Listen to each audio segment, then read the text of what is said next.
Olá, meu irmão, minha irmã. Mais uma vez estamos aqui na nossa jornada de reflexão acerca do meu livro Mundanismo Espiritual, a denúncia de Francisco e o caminho de superação, pela editora Ave Maria. Entramos hoje no 6º capítulo do livro, dentro da segunda parte deste núcleo fundamental que é o mundanismo espiritual.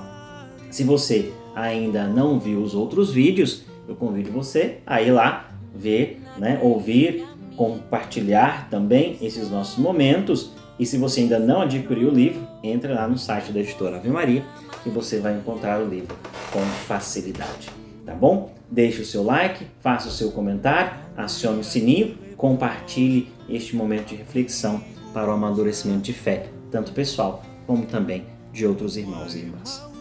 Neste capítulo 6 do livro, na segunda parte do livro, nós então falamos da distorção da realidade.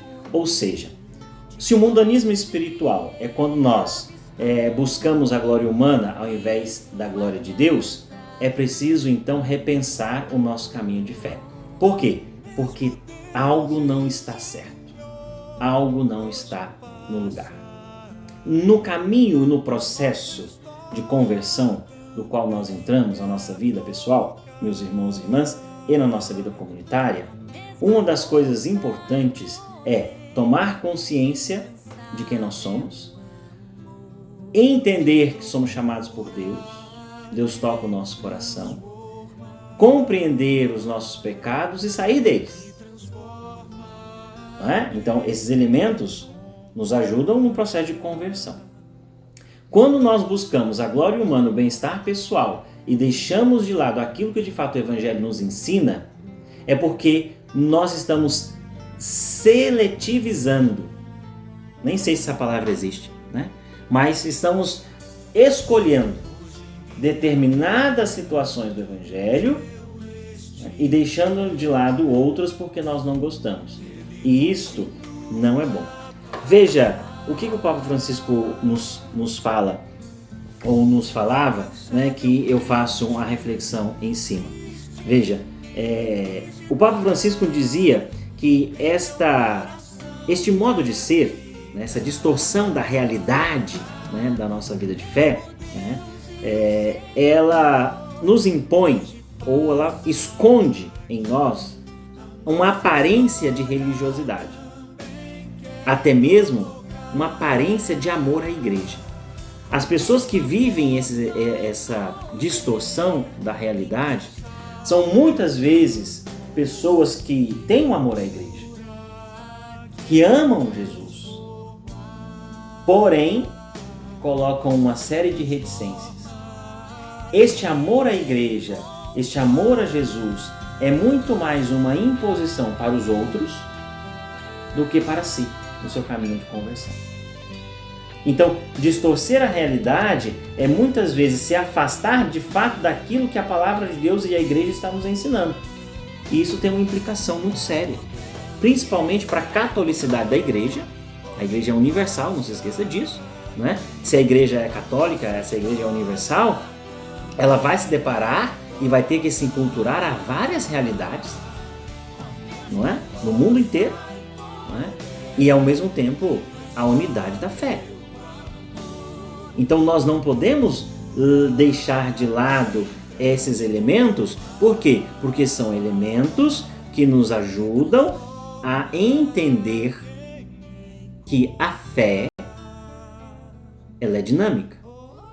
E quando nós levamos os nossos preconceitos, os nossos hábitos cotidianos para dentro da nossa experiência religiosa, nós estamos distorcendo aquilo que é o ensinamento de Deus, que passa pela igreja.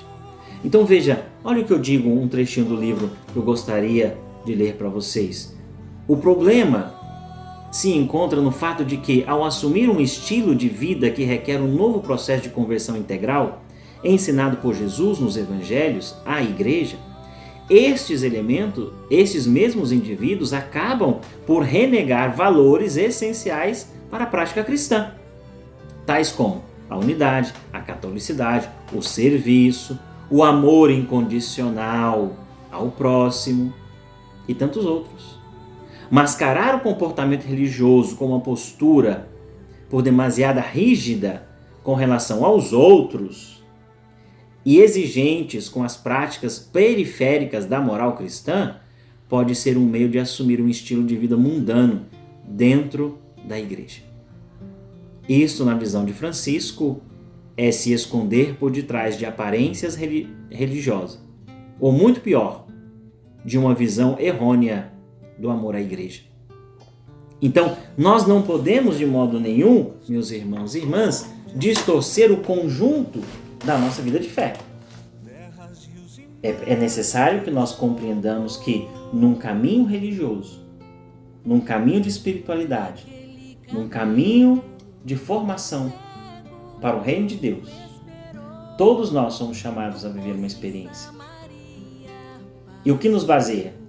E o que nos baliza nessa seguridade de chegar ao céu? A igreja de nosso Senhor. Então, quando nós negamos a experiência daquilo que a igreja nos ensina, porque eu não gosto disso, ou eu não aceito isso, ou eu não acho que isso é certo ou isso é errado, eu estou colocando o meu eu à frente do Espírito que conduz a igreja. E é um cuidado que nós precisamos ter constantemente na nossa vida, né? Principalmente nas críticas que nós fazemos, né?